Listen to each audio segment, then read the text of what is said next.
I moved into Memphis, Tennessee in 1963, and very early on started working at Stax Records as an intern, making tape copies after school, and was fortunate to also encounter a group of Memphis photographers.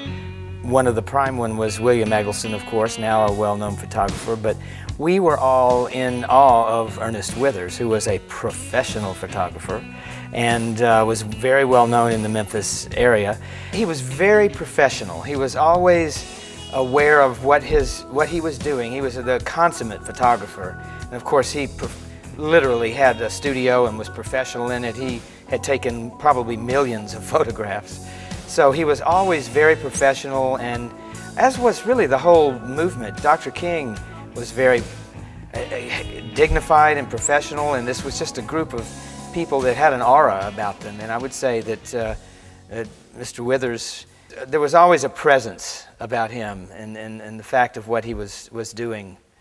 On April the 3rd, 1968, I got a telephone call from Al Bell at Stax Records, and he said, "Oh, I know you just got your new car, and would you mind if we could use your car to be one of the group of people we're going to pick up?" He called him Doc, Dr. King.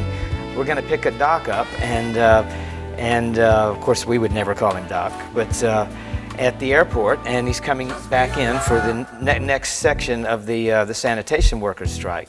So I did get in my car, went out to the airport, and happened to take my camera with me, a Nikon at the time, and went into the hallway and encountered Dr. King coming off the airplane with Ralph Abernathy, and I think Jesse Jackson was with him, and a group of them, and just walked along the hallway as we came, and I took 13 photographs that day. And in one of the photographs, there's Dr. King. He had seen me around Stax, and I got very close with my camera right in his face, and on one of the pictures, Ernest Withers is right there in the background too, because he was also there to be one of the cars picking people up, as he was one of their greatest friends and compatriots. So that was quite a day, because it was just a few hours later when the tragedy happened at the Lorraine.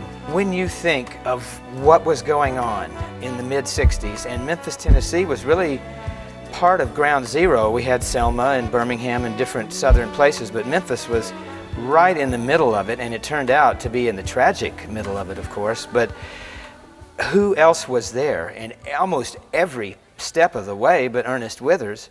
He realized what was going on when, I think to most of us, it was just life happening.